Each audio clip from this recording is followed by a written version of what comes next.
I was just a small office worker, yet I was chosen by the city's richest tycoon, who wanted to marry his precious daughter to me, just when everyone thought I was about to get a promotion, a raise, marry a rich beauty, and reach the peak of life. The bride suddenly ran away right before the wedding, claiming she couldn't accept an arranged marriage. She left me standing alone in the chapel, covering my face in silence. All the guests looked at me with sympathetic eyes, assuming I was crying in heartbreak, but in fact, I was only trying to hide the grin tugging at the corners of my lips. Neither the tycoon's daughter nor her father ever imagined that I had already foreseen the runaway bride, and I never even intended to go through with this marriage. The next moment, I took advantage of the chaos to run away, and in a flash, I cashed out the billion-worth marital house that my father-in-law had given me. A life of being rich, single, and free from being anyone's workhorse was about to begin.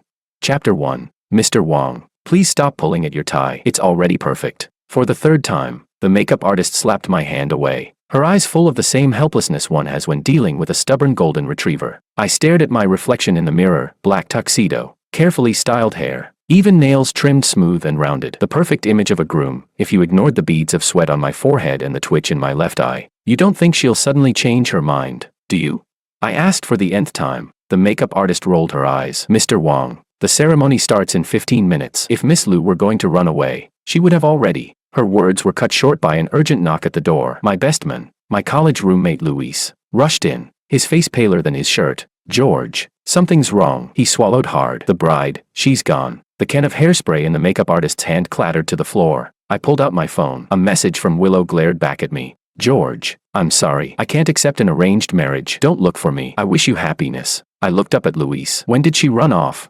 The makeup artist said Miss Lu went to touch up her makeup 10 minutes ago, and never came back. Her best friend Maria's car is missing too. I took a deep breath. From the banquet hall, I could already hear the murmurs of more than 300 guests, every one of them a political or business elite, at Pablo Lu's 9-figure dream wedding. And now the bride had vanished. Does Pablo know yet?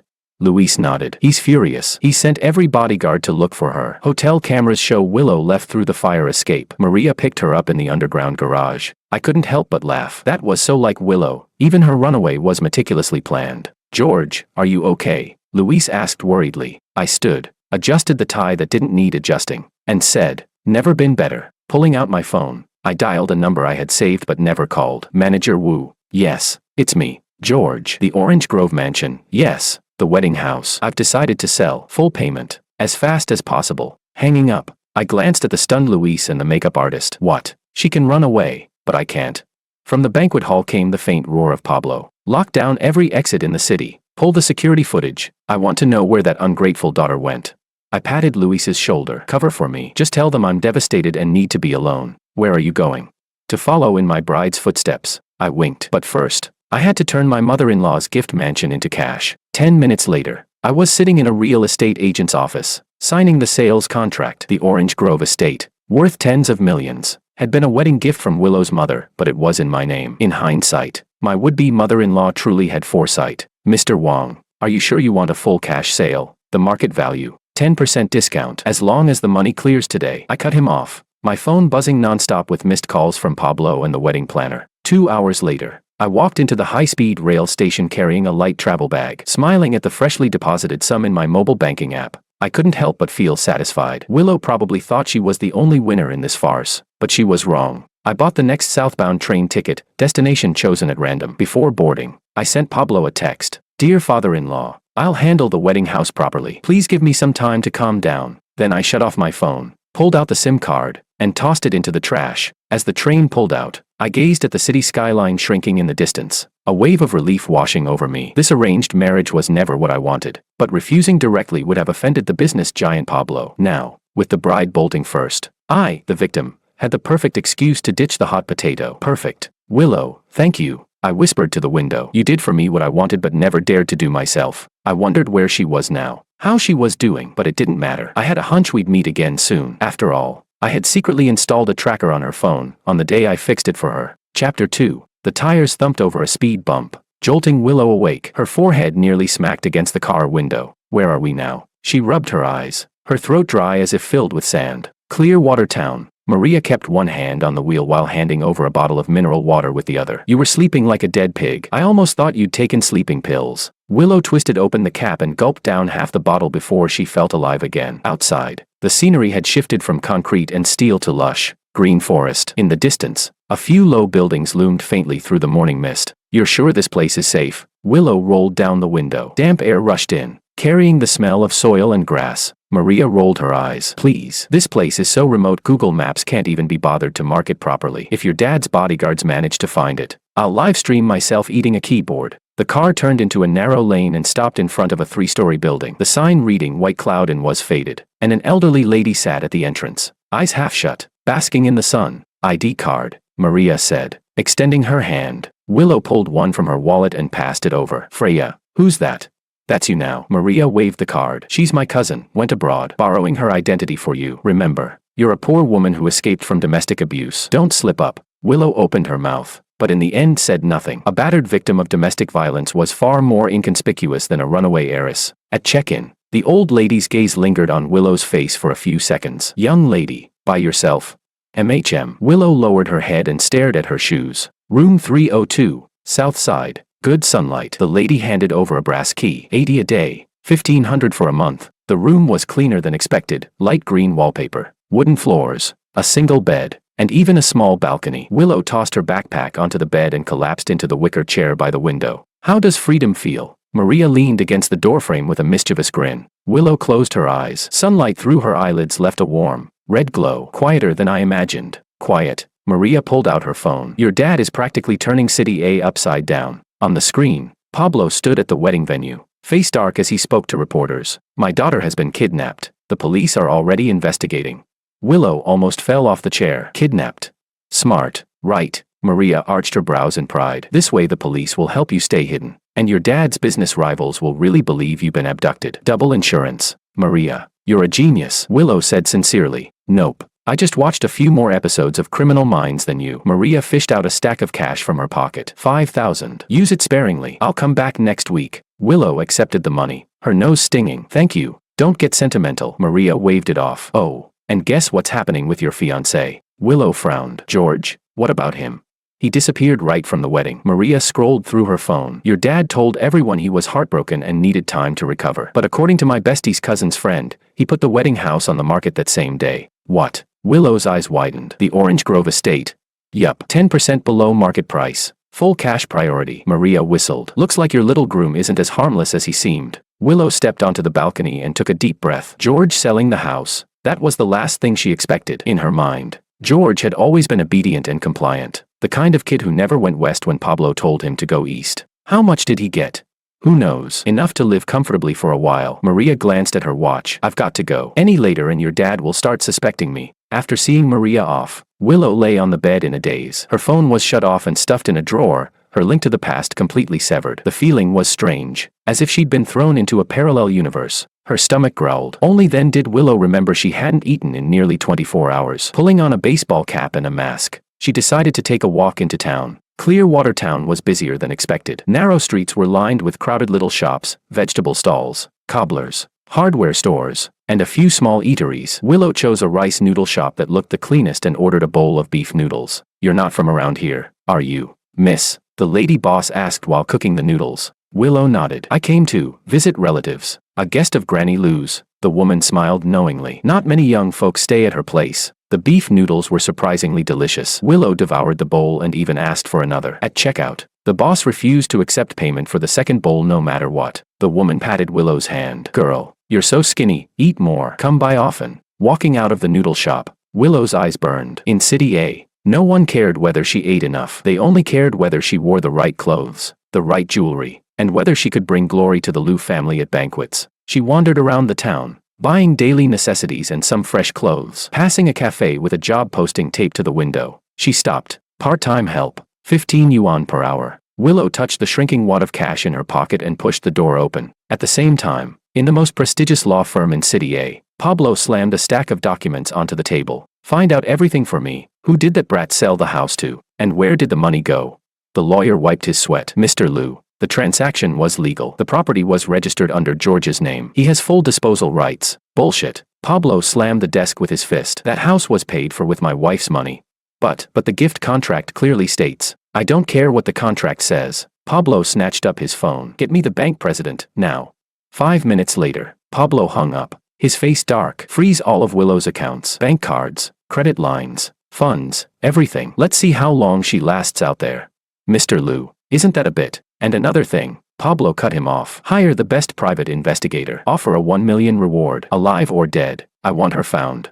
When the office was finally empty, Pablo opened a drawer and took out a photo. In it, Willow wore a graduation gown, smiling brightly. His fingers traced his daughter's face, before he suddenly slammed the picture face down on the desk. The phone rang again. His wife. Pablo took a deep breath before answering. Liu, are you insane? Half the business community attended Willow's wedding, and now she's gone. How am I supposed to explain this? Tell them she's sick. Pablo rubbed his temples. Sick. Mrs. Zhang saw George run out of the wedding with her own eyes. The entire circle is saying Willow eloped. Pablo's temples throbbed. That brat George, I won't let him get away with this. Spare me. His wife sneered. I told you long ago that boy wasn't as simple as he looked. You wouldn't believe me. Now look, you've lost both your daughter and the house. What do you mean?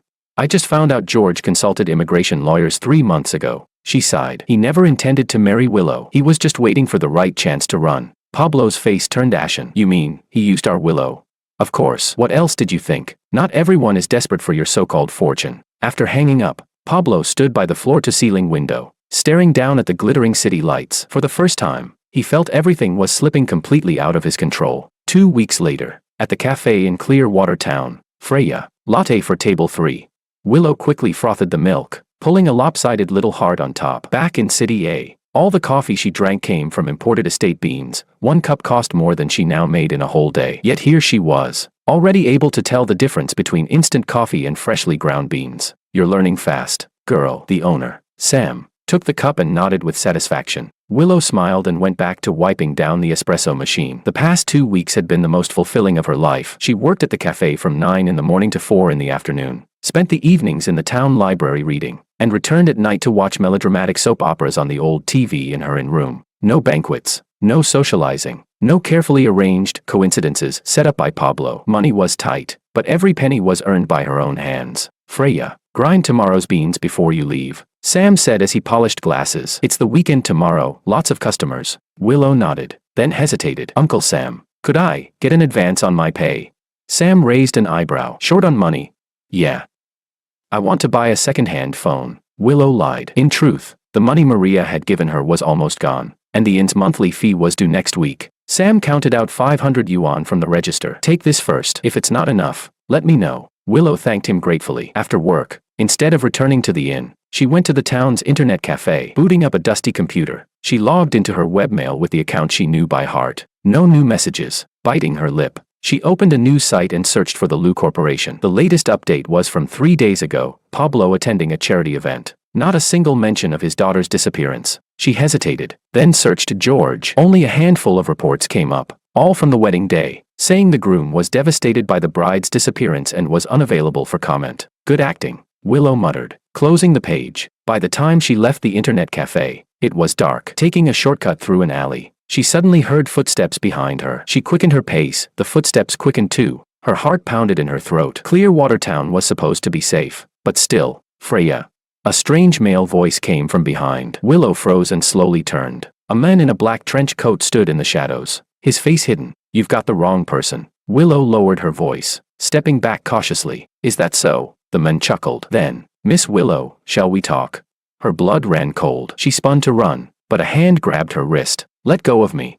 Relax. The man released her hand and pulled out an ID. Private investigator, hired by your father. Willow stared at the card for 3 seconds before suddenly laughing. My dad hired a third-rate detective like you. Guess he's not too desperate to find me after all. The detective pocketed the ID. Miss Liu, your father offered $1 million for your return, but I think you and I could strike a different deal. What kind of deal?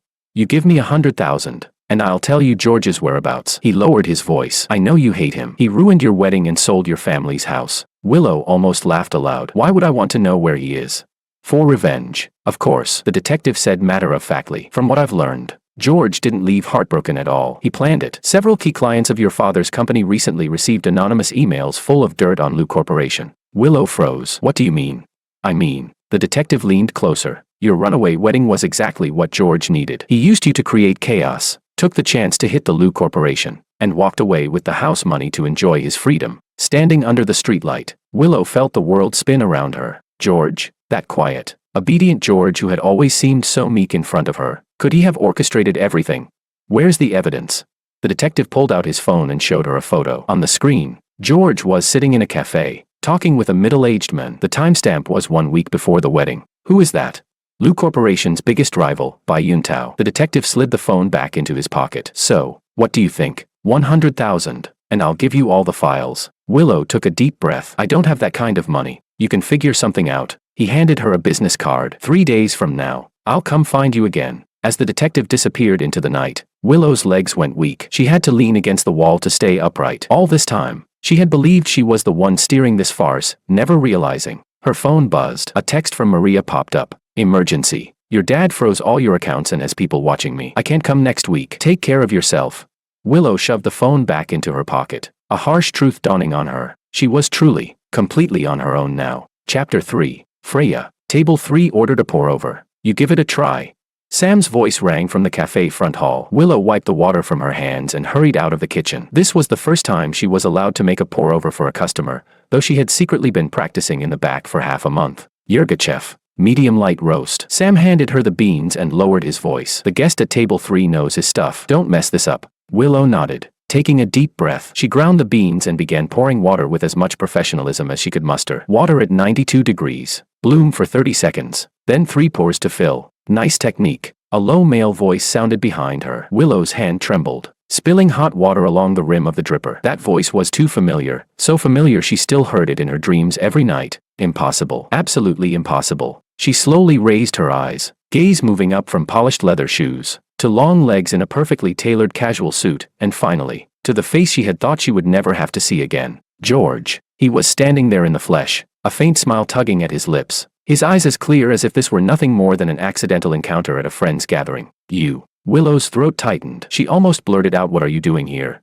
I'm David. Surname Chan. Just moved to Clearwater Town recently. George extended his hand politely. Willow stared at those long, bony fingers, her mind racing. What was he playing at? Pretending not to know her? Or did he really not recognize her? After all, she had no makeup on, wore only the cafe apron, and had her hair tied back in a messy ponytail. Freya, what are you spacing out for? Sam called from behind the counter, snapping back to reality. Willow hurriedly shook George's hand. Why? Freya. Miss Freya's pour-over technique is very professional. George nodded slightly. Where did you learn? Online videos. Willow stammered, quickly lowering her head to resume pouring. Damn it, her performance right now was a disaster. George made no move to leave. Instead, he leaned casually against the bar, watching her with interest. Willow could feel his gaze sweeping over her face, probing, dissecting, as if it were X-ray vision. Mr. Chan, are you here in Clearwater for tourism? She forced herself to sound calm, trying to regain the initiative. Something like that. George smiled, escaping the noise of the city. You know how it is. Willow nearly knocked over the dripper. Was that a hint? The coffee was ready. She quickly set the cup on a tray, preparing to deliver it to table 3. I'll take it. George naturally lifted the tray. As the host, it's only right to serve a lady. Willow could only watch as he walked toward table 3, his upright figure like a poplar tree. The host. What kind of riddle was he speaking in?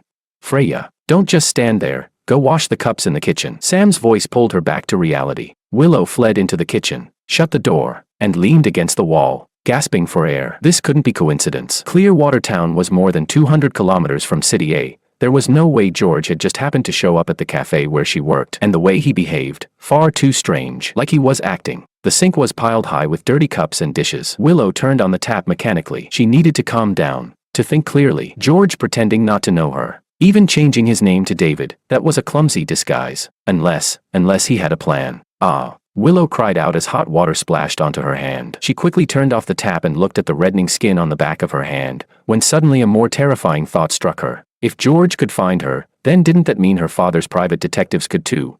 Freya, we're swamped out here. Sam's shout from the front interrupted her spiraling thoughts. Willow took a deep breath and retied her apron. Whatever George's purpose was, she couldn't afford to panic. If he wanted to pretend to be a stranger, then she would play along. For the next few hours, Willow forced herself to focus on work, deliberately avoiding the area where George sat. But the cafe was too small. She could feel his gaze following her wherever she went. Worse yet, the guest at table 3, a goateed old gentleman, seemed to hit it off with George immediately, the two of them chatting away like old friends. That Mr. Chan seems like a decent fellow. At 3 in the afternoon, after the rush had passed, Sam wiped glasses as he spoke. An architect from Shanghai says he wants to open a studio here in town. Willow nearly wrung the rag in her hands apart. He told you that?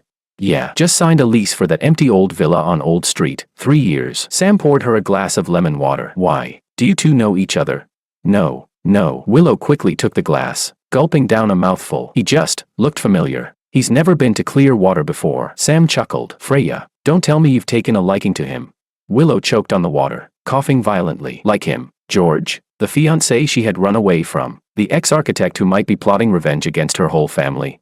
I'm taking out the trash. She grabbed the bucket full of coffee grounds and hurried out the back door. The alley was damp and quiet. Willow dumped the trash into a large bin and took several deep breaths to calm her racing heart. She had to figure out George's true purpose, but directly confronting him was clearly unwise. Need a hand. Willow spun around. George was standing barely 2 meters away, holding a black long-handled umbrella. The sunset cast a golden edge around his silhouette, making him look like a figure stepping out of a painting. No need. She instinctively stepped back, only to bump against the cold brick wall. George didn't come closer. He only tilted the umbrella lightly in his hand. It's going to rain. The forecast didn't say anything about rain. In the mountains, the weather is unpredictable. George glanced up at the sky, just like life, full of surprises. Willow narrowed her eyes. For example, George's gaze settled on her face, meeting someone in a strange place who feels strangely familiar. Her heartbeat quickened. Is that so? What kind of person? Someone who, George seemed to weigh his words, someone who disappeared without saying goodbye. Just then, a deep roll of thunder cracked overhead, and raindrops the size of beans began pelting down. George quickly opened the umbrella and stepped forward to cover Willow. Thanks, but I can. Willow didn't finish her sentence before a sudden gust of wind flipped the umbrella inside out. George struggled to control it, but in the chaos his foot splashed into a puddle and he stumbled forward, colliding into Willow. They fell onto the damp ground together, George bracing his arm against the wall beside her ear, narrowly avoiding crushing her beneath him. Sorry, he whispered, his breath brushing across Willow's cheek. Too close, so close that Willow could smell the faint woody fragrance of his cologne. So close she could see the raindrops clinging to his eyelashes. In any romantic movie, this was the distance where they would kiss, but in reality, Willow only wanted to punch him. Get off. She gritted her teeth. George immediately pulled back and reached out a hand to help her up. Willow ignored it, pushing against the wall to stand by herself, clothes already soaked through. I'll walk you back,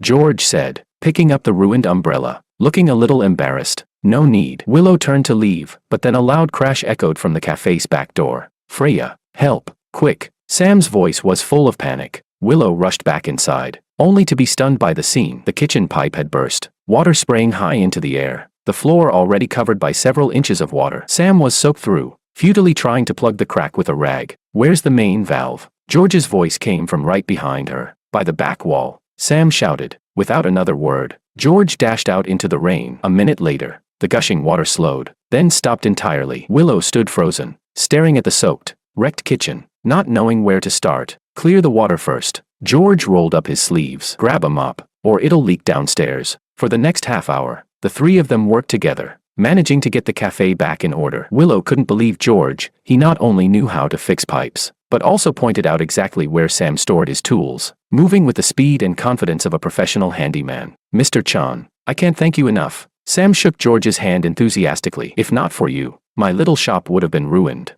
Just lending a hand, George said modestly. Water dripped from his hair, his white shirt soaked and clinging to his body, faintly revealing the outline of toned abs. Willow turned her head quickly. I'll get a towel. When she returned, Sam had gone to the front to take a phone call. Only George remained in the kitchen, crouched by the pipe with a furrowed brow, inspecting the crack with full concentration. Here, Willow handed him the towel. George took it and wiped his face. Thanks. This pipe's too old. It needs to be replaced. You can even fix plumbing. Willow couldn't help asking. I worked odd repair jobs back in college, George said casually. Later, working in architecture, I spent plenty of time on construction sites. You have to know a little bit of everything. Willow remembered her father's comment about George, a bookish architect, useless except for drawing blueprints. Clearly, Pablo couldn't have been more wrong. Thanks for today, she said reluctantly. But I still want to know, why are you in Clearwater? George paused, meeting her gaze directly. I told you, escaping the noise of the city. Coincidence? There are no coincidences in life, George said as he handed the towel back to her. Only inevitable disguises. See you tomorrow, Miss Freya. Willow watched his retreating figure, her mind in turmoil. There were too many mysteries around George, and she wasn't even sure if she wanted the answers. Sam insisted on closing early and even shoved 200 yuan into Willow's hand, telling her to take a cab home. The rain had already stopped, but Willow chose to take the cab anyway. She'd had enough shocks for one day. Back at the inn, Granny Lou greeted her with a mysterious smile. "You've got a visitor waiting for you at your door." Willow's heart skipped a beat. George? Or that private detective? She cautiously walked up to the third floor. At the corner, she spotted a familiar figure sitting at her room door, playing on her phone. Maria. Maria jumped up and ran to hug her. Surprise. Willow opened the door and pulled her best friend inside. "Why are you here? Didn't you say you were being watched?" I shook them off. Maria grinned proudly, pulling a pile of snacks and daily necessities out of her backpack. "Brought you supplies." Warmth welled up in Willow's chest. "Thanks, but I ran into George today." The bag of chips slipped from Maria's hand. "What?" "He showed up at the cafe, pretended not to know me, and said his name was David." Wait. Maria cut her off. "Are you sure it was him? Not just someone who looks like him?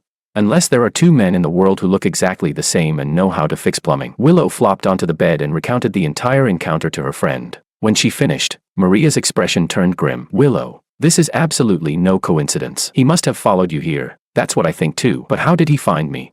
"Private detective," Maria guessed. "Or maybe, he installed tracking software on your phone." Willow shot upright. "The week before the wedding, he fixed my phone for me." "There you go." Maria slapped her thigh. "I told you he wasn't as simple as he looked." "Willow, you have to be careful. He might be here for revenge." "Revenge for me running away?" "Or," Maria lowered her voice, "he has a grudge against your father, and he's using your runaway wedding to stir up chaos." Willow's heart sank as she recalled what the private detective had said. If George really was plotting something, then she was in danger. What should I do?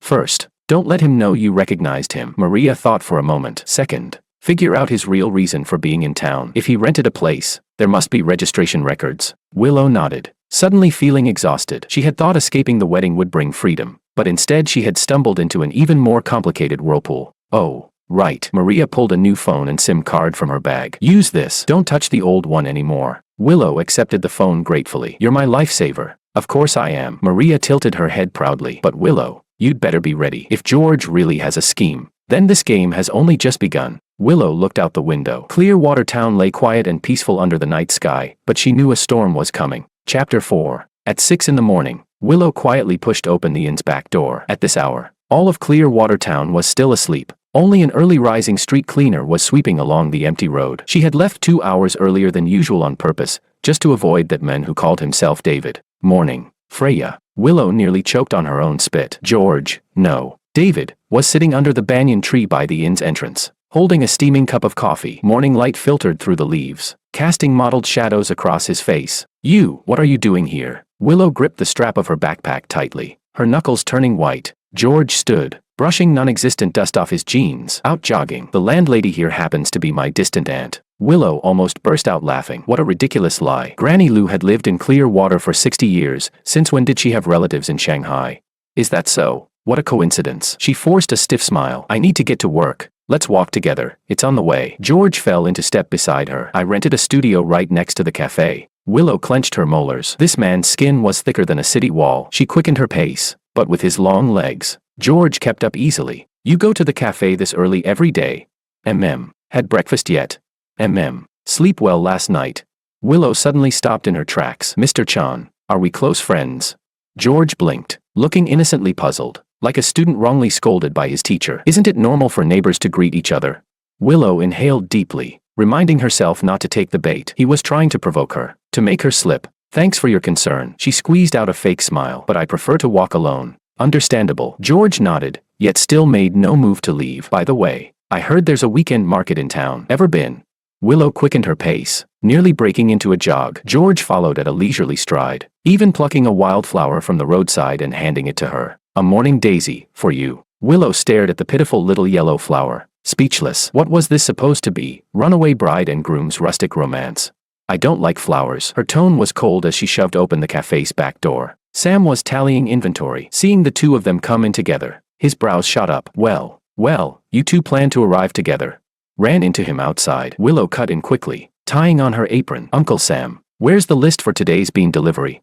Sam gave her a knowing look, then handed over a slip of paper. "Mr. Chan, the landlord dropped off the keys to your studio." George accepted them. "Thanks. Oh, by the way, I noticed yesterday that the cafe's drainage pipes are getting a bit old. I happen to know a reliable plumber. Want me to introduce him?" "That'd be fantastic." Sam's eyes lit up. "Old who moved away to live with his son. I've been worrying about who could do repairs. At the grinder, Willow pressed down so hard it was as if she meant to dismantle the machine. When had George ever looked at the drainage pipes? What exactly was he scheming? Freya, go break down those cardboard boxes out back, Sam suddenly said. Saved by the bell, Willow bolted for the backyard. She pushed open the door, and the morning sunlight spilled across the small courtyard. Several big cardboard boxes were stacked in a corner. Grabbing a box cutter, she began breaking them down. Need a hand? Willow's hand jerked, the box cutter dragging a crooked line across the cardboard. George, when had he even appeared behind her? He was so close she could smell the faint scent of aftershave on him. Do you walk without making a sound? Willow spun around, nearly bumping into his chest, and hurriedly stepped back. George shrugged. Occupational hazard of being an architect. Light footsteps. He crouched down and deftly broke down another box. These are new cups.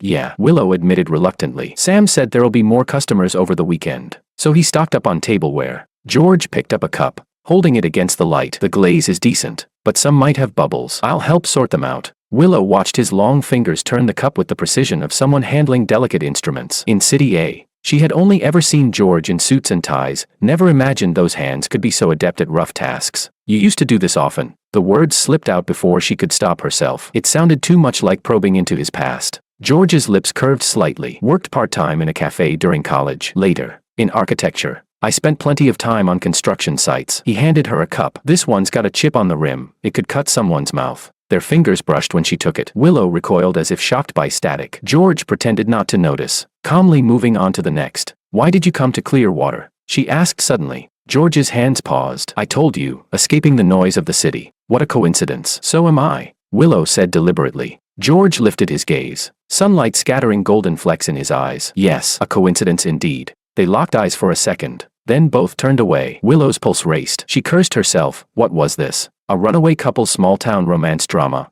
Freya, customers in front. Sam's shout broke the fragile tension. Willow bolted from the backyard as if fleeing. For the next few days, she avoided every possible chance of being alone with George. But Clearwater Town was too small, whether at the laundromat, the market, or the library. She always seemed to run into him. On Thursday afternoon, during a break, Willow went to the town's public bathhouse. Just as she reached the entrance, a familiar voice rang out inside, off-key, but loud and enthusiastic. I love to bathe. Turtles fall down. Willow froze. George, in the bathhouse. She turned to leave but ran straight into the landlady. Freya, here you are. The woman's booming voice carried down the street. Perfect timing. Your boyfriend's in there singing his lungs out. Go calm him down. The neighbors are complaining. He's not my David. Your girlfriend's here. The landlady shouted into the steamy bathhouse. The door swung open. George leaned out, hair full of suds, a towel wrapped around his waist. Droplets traced down his toned chest and vanished beneath the edge of the fabric. Willow swore she did not stare, at least not for more than 3 seconds. Freya. George's face lit up in surprise, as though they'd bumped into each other at a romantic restaurant instead of the bathhouse doorway. You came to bathe too. Willow's face burned hot enough to fry an egg. I just remembered I had something else. Wait, George called. 7 o'clock tonight. Open-air movie in the town square. Come with me. No. Roman holiday. Audrey Hepburn. About a runaway princess and a reporter. Willow narrowed her eyes. Was he hinting at something? We'll see, she muttered vaguely before hurrying away. At 6:50 that evening, Willow hid in her room, refusing to admit that she had already changed clothes 3 times and even put on lipstick. Maria's texts filled her inbox, all warnings telling her to stay away from George. He must be plotting something. Don't forget how he sold the wedding house. Willow, don't tell me you still have feelings for him. Willow tossed her phone onto the bed. Of course she didn't have feelings. She was just curious about what George was really up to. Yes, that was all. At exactly 7 o'clock, a knock sounded on the door. Freya, are you in there? It was Granny Lou's voice. There's a stranger at the square asking about a girl who looks like you. Willow yanked open the door. What kind of person? Wearing a black trench coat, sunglasses. Says he's looking for his sister. Granny Lou lowered her voice. But he doesn't look like a good man. A private detective. Willow's scalp tingled. Her father's people had finally tracked her to Clearwater Town. Granny, can you lend me a hat and a coat? 5 minutes later, Willow slipped out the inn's back door wearing a fisherman's hat and an oversized plaid shirt. She needed to warn Sam not to expect her at work tomorrow, then find somewhere to hide for a few days. But as she turned a corner, she slammed into a wall of muscle. Careful. George steadied her shoulders, his eyes sharp. What happened? Willow instinctively tried to pull away, but his grip was like iron. Let go. Is someone looking for you? George asked suddenly. Willow froze. How do you know? Just a guess. George released her and continued calmly. I saw a stranger asking around for Freya. Said he was her brother's man, sent to bring her back. Willow bit her lip. George knew she was hiding from someone, but he didn't know that detective was actually after Willow, not Freya. This misunderstanding, maybe she could use it. I don't want to see him. She lowered her head, letting her voice tremble. My brother, he's too controlling. George's expression softened instantly. I understand. Come with me. He took her hand and led her through a maze of alleys, stopping in front of a two-story building. A sign hung at the door, David Chan Architecture Studio. This is where I rent. There's a room upstairs. George unlocked the door. Hide here for now. I'll check out the square. Willow hesitated. Go home with George. That was dangerous. But the detective was waiting at the square. Thank you, she finally said, stepping inside with him. The studio was simple, a large drafting table, a few chairs, sketches pinned to the walls, a small kitchenette in the corner, stairs leading up to the second floor living space. Sit. Want something to drink? George asked. Water's fine. He poured 2 glasses and handed her one. That detective, he really was sent by your brother.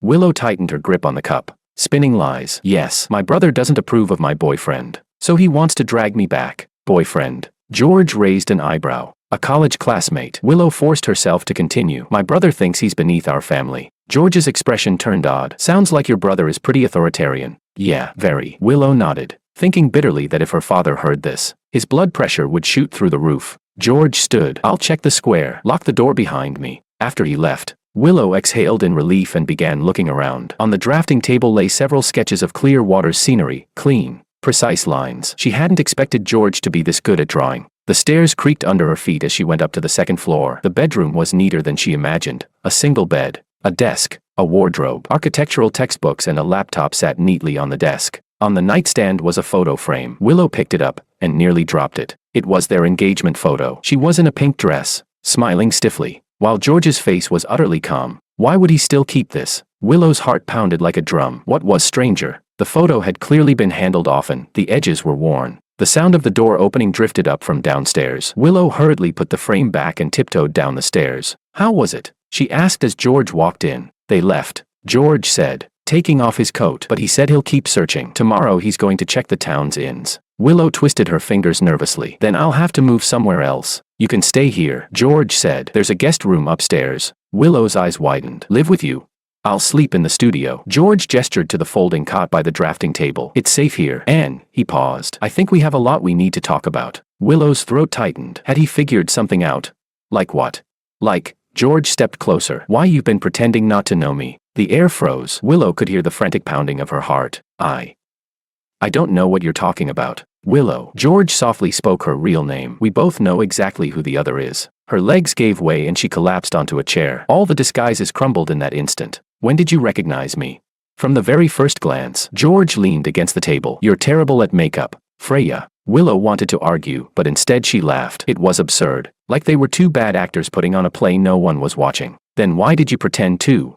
George shrugged. You seem to be enjoying the game. I didn't have the heart to spoil it. Bastard. Willow cursed, but there was little heat in it. George chuckled. Right back at you. Runaway bride. Their eyes met, and both broke into laughter. The tension that had stretched for days finally eased, and Willow realized she'd been holding her breath all this time. So, she drew in a long breath. You really came to Clearwater just to get some peace?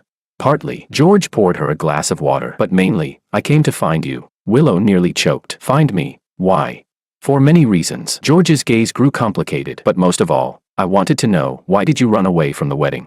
Willow lowered her head, staring into her glass. I thought it was obvious. I didn't want an arranged marriage. George's voice was quiet. But you didn't even give me a chance. You judged me without trying to know me. Sentenced me right away. Willow had no reply. He was right. From the start, she had labeled George as her father's puppet, never considering that he might be flesh and blood with his own will. And you? She asked back. Why did you sell the wedding house? Because it was your father's money. George answered bluntly. I didn't want to owe him anything. Willow looked up in shock. My mom told me it was her private savings. On the surface, yes. George gave a cold laugh. But in reality, it was your dad funneling money through her to me, to keep me under his thumb. Images flashed in Willow's mind. Her father's constant criticism of George. Her mother's hesitant silences. George's quietness at family gatherings. She realized now this marriage had been far more complicated than she ever imagined. So, you didn't leave because you were heartbroken? George smiled faintly. Heartbroken? Of course I was, but not for losing the marriage, for being treated as if I were in league with your father. A sharp ache pierced Willow's chest. She had always thought herself the only victim, never once considering George's pain. I'm sorry, she whispered. George shook his head. Don't be. We both made mistakes. He glanced toward the window. Night had fallen. Stay here tonight. We'll figure things out tomorrow. Willow nodded. Then suddenly thought of something. That detective, he really was here for me. Yes. George's expression grew serious. Your father sent him. But don't worry, I already sent him off. How did you manage that? George smiled mysteriously. Told him Freya has a twin sister, working in the neighboring town. Willow couldn't help laughing again. It was ridiculous, but somehow, with George around, even being on the run didn't feel so terrifying anymore. Hungry? George asked. I can make noodles. You can cook. Basic survival skill. George walked toward the small kitchen. Architects work overtime all the time. Can't live off takeout every day. Watching his back, Willow suddenly realized she had never truly known this man. In City A, he was Pablo's future son-in-law. Here in Clearwater, he was just an ordinary man named David, who could fix pipes, sort cups, and cook noodles. And somehow, she liked that version of him more. Chapter 5. The morning sun filtered through the sheer curtains and fell across the bed. Willow opened her eyes, staring at the unfamiliar ceiling for 3 seconds before remembering where she was, the guest room on the second floor of George's studio. The mattress was as hard as stone, and the pillow smelled faintly of laundry detergent. She reached for her phone. Maria had already bombarded her with 23 messages. Are you insane? Living with him? I checked. George signed a 3-year lease on that building. Willow, are you still alive? Willow sighed and typed back, still alive, not killed, not slept with. Don't worry. She had just hit send when the clattering of pots and pans came from downstairs, followed by a muffled curse. Willow couldn't help but laugh. Slipping quietly down the stairs, George was standing in the tiny kitchen, back to her, wearing a white t-shirt and jeans. His hair tousled. He was flusteredly trying to flip something in the frying pan. What was that? Charcoal. Are you murdering breakfast? Willow leaned against the doorway. George spun around, nearly dropping the pan. You're up. He lifted the spatula awkwardly. I was trying to make an omelet. That's an omelet. Willow peered at the blackened lump. I thought you were brewing an elixir of immortality. The tips of George's ears turned red. I'm better at making noodles. Willow burst out laughing, took the spatula, and nudged him aside. Step back, chef. She turned off the stove and tossed the disaster into the trash. Got any flour? Flour? George blinked in confusion. Maybe. 10 minutes later, Willow had dug up flour, eggs, and half a pack of sausages from the pantry. George hovered at her side like a guilty schoolboy, occasionally handing her a bowl or some seasoning. You can cook? He asked. Basic survival skill. Willow mimicked his tone from last night. Even rich girls take cooking classes. She cracked eggs and mixed the batter with practiced ease. Though my dad's original idea was for me to learn desserts to impress my future in-laws. George chuckled. Looks like Mr. Lou's plan fell through again. Willow poured the batter into the pan. The aroma spread instantly. Do you always do that? She asked. Do what? Play the obedient one on the surface while rebelling underneath. She flipped the golden pancake. Act the good boy in front of my dad. But in reality what? George leaned closer, his breath warm against her ear. A bad boy. Willow's hand slipped, the pancake almost flipped wrong. The faint scent of aftershave on him mixed with the fresh morning air, reminding her of that accidental embrace in the rainy alley. The pancake's ready, she said briskly, forcing calm as she plated it, ignoring the heat in her ears. Here, try it. George took a bite, and his eyes lit up immediately. Delicious. Willow tilted her chin proudly. Of course. A rapid knock on the door cut her off. George frowned, set down the plate, and went to open it. Sam stood outside, face flushed as though he'd just run a marathon. David, Freya, good thing you're both here, he panted. Something big has happened. Willow and George exchanged a glance. What happened? Food festival. This noon. Sam waved a flyer in the air. Old Law got rushed to the hospital with acute appendicitis, and his partner's down with food poisoning. Our town has no one left to compete. Willow looked completely lost. What competition? The Clearwater Town Annual Food Festival. Of course. Sam stomped his feet in frustration. We've been champions 3 years in a row. If we skip this year, those jerks from Big Mountain Town will laugh at us for the whole year. George looked even more confused than Willow. So, Sam suddenly grabbed both of their hands. So you two have to represent Clearwater Town. You're outsiders. You've seen more of the world. You're definitely going to win. Willow opened her mouth to refuse, but Sam's eyes filled with tears. The prize is $5,000. If you win, it's all yours. George raised an eyebrow at Willow. Need money. Runaway bride. Shut up. Willow glared at him, then turned to Sam. What are the rules? An hour later, Willow and George stood on the temporary stage in the Clearwater Town Square, facing hundreds of eager eyes, each holding a slip of paper with the contest rules. Time limit, 1 hour. Make 3 dishes using the provided ingredients. Willow read aloud. The judges will score based on creativity, taste, and couple chemistry. What the hell? George leaned in to see her slip. The host, Laura, the town's elementary school teacher, took the mic and explained, "This year we've added a special couple category to make things more fun." "We're not," Willow started to protest, but George quickly covered her mouth. "Don't blow our cover," he whispered in her ear. "There are strangers in the crowd, maybe a detective." Following his gaze, Willow spotted a man in a black trench coat at the edge of the crowd, snapping photos with his phone. She immediately shut her mouth and forced a smile at the host. "All right, let the contest begin," Laura announced. At her signal, the other 5 couples rushed straight to the ingredient zone. George pulled Willow back. "Plan. You chop, I cook," Willow said quickly. 3 dishes, appetizer, main course, dessert. Got it. The ingredient zone was limited. Some common vegetables, meats, eggs, flour, spices. Willow swiftly picked a few essentials, and George, like a pro supplier, precisely grabbed the things she'd overlooked. Back at their station, George started prepping the food without a word. Willow stole a glance at his knife skills, clean and sharp, carrot shreds evenly cut as if by machine. "They teach knife skills in cooking class," she whispered. "Architecture model making," George replied without looking up. "Precision down to the millimeter." The first appetizer was Willow's idea, ham and vegetable rolls with a special sauce. She mixed the dressing while George sliced the veggies into thin strips perfect for rolling. Their teamwork was seamless, hardly needing words. "Half the time's gone," the host shouted. For the main course, Willow decided on pan-seared chicken steak, but when she turned to grab the chicken, the plate was completely empty. "Where's the chicken?" she asked in panic. George looked innocent. "You told me to prep it, so I chopped it all of it. That was for 3 dishes." "You didn't specify." George shrugged. "Now what?" Willow took a deep breath and glanced at the few ingredients left. Change of plan. "Chicken. Chop it up and turn it into meatballs." "Meatballs with what?" That. Willow pointed to a basket of wild greens in the corner that the other contestants had ignored. "Purslane. Stir-fried." George raised an eyebrow. "You recognize wild greens?" "My grandma lived in the countryside when I was a kid," Willow explained briefly as she started mincing the chicken. "Quick, chop me some ginger."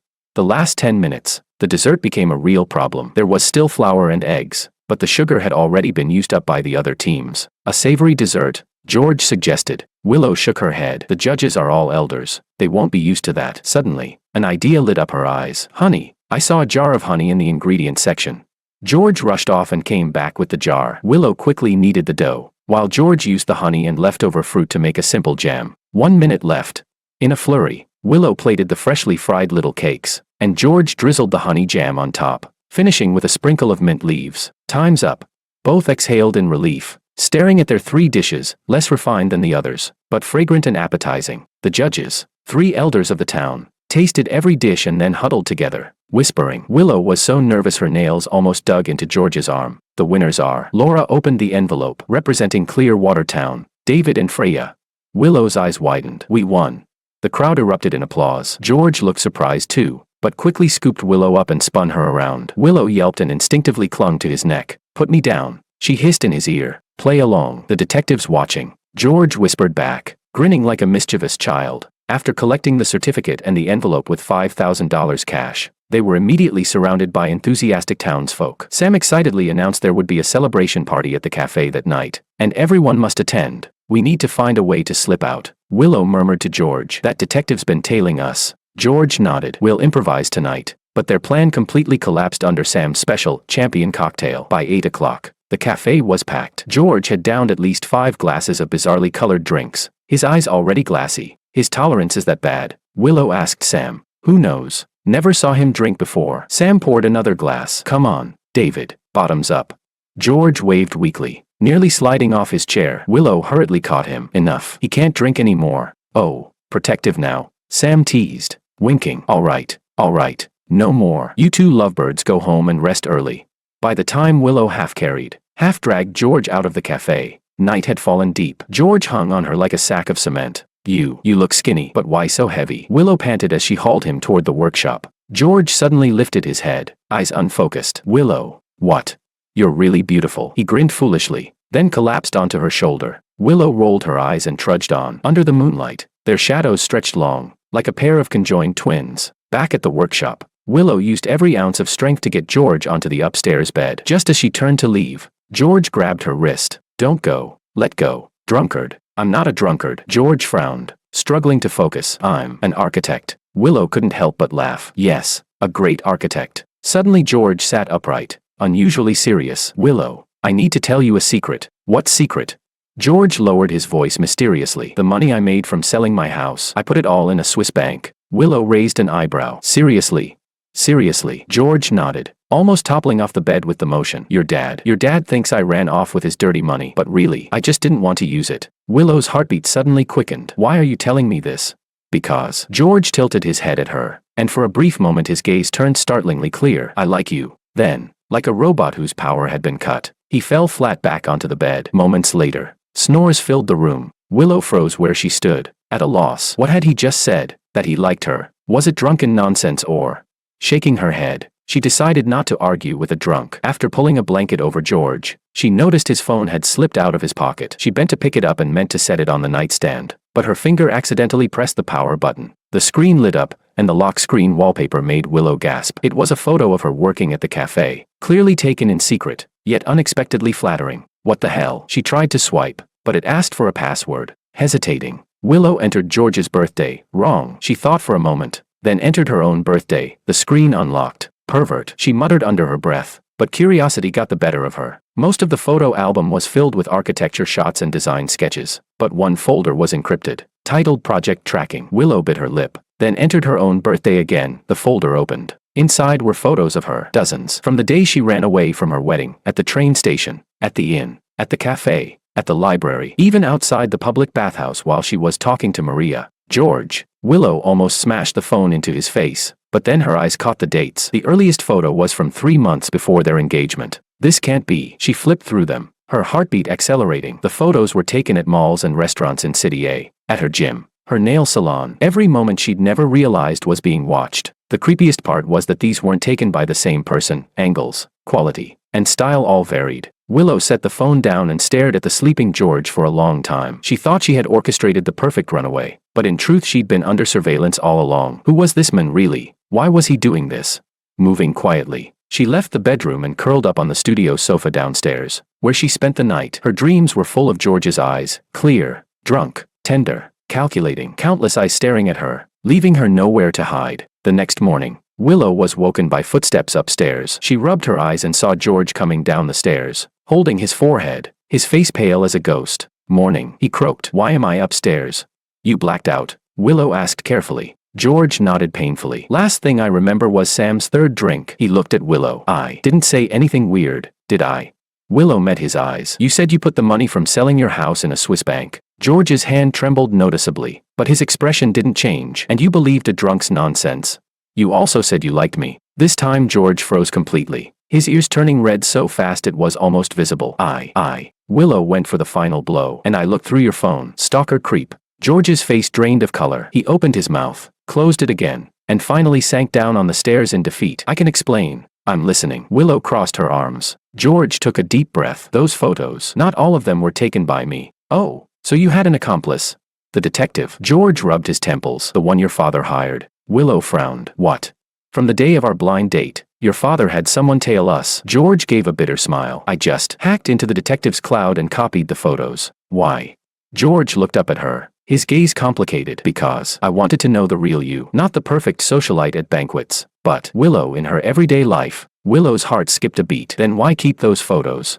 George didn't answer directly. Instead, he asked softly, do you really not remember when we first met? Willow froze. She had always thought their first meeting was at the blind date dinner Pablo had arranged 3 years ago, at the architecture department graduation exhibit at University A. George's voice was quiet. You came as a sponsor's representative, wearing a red dress. You almost slipped by the fountain. I caught you. Willow tried to recall, but only a vague impression surfaced. And then, George smiled faintly. I remembered you. Later, when your father came to me saying he wanted to introduce his daughter, I saw the photo. It was you. So I agreed. Willow didn't know whether to be shocked or moved. So you really like me? George stood, walked up to her. Drunken words don't count. He brushed her cheek lightly. When I truly want to confess, I'll make sure you know. Willow slapped his hand away. Don't change the subject. Those photos, I'll delete them. And the detective, already handled. George walked toward the kitchen as he spoke. Yesterday I slipped him $5,000. He promised to go back and tell your father there's no sign of Willow here. Willow's eyes widened. You bribed the detective with our prize money? Our prize money? George raised an eyebrow. I thought of it as my ransom fee. And yesterday, someone sure looked like she enjoyed being carried in a princess hug. Willow snatched a throw pillow from the sofa and hurled it at him. Go to hell, George. George caught it with a laugh, his gaze unexpectedly tender, and in that moment, Willow realized that the cat-and-mouse game between them had completely changed its nature. And to her surprise, she was starting to look forward to what came next. Chapter 6. Freya, you've got mail.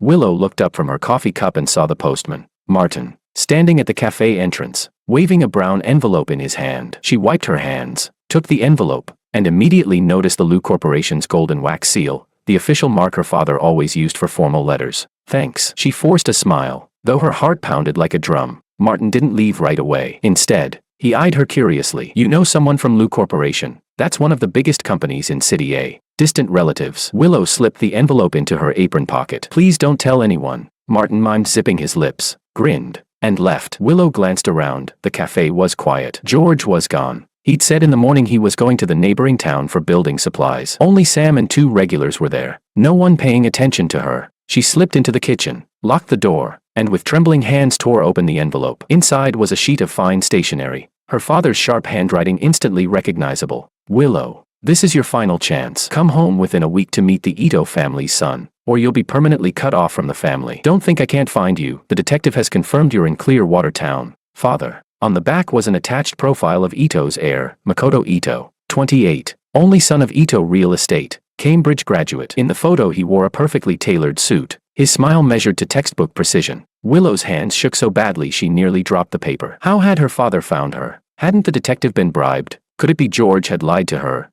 She pulled out her phone, about to call George, when the back door suddenly swung open. Willow hastily hid the letter behind her, only to see Maria storming in. Willow, big trouble. Maria grabbed her shoulders. Your dad sent people to my house.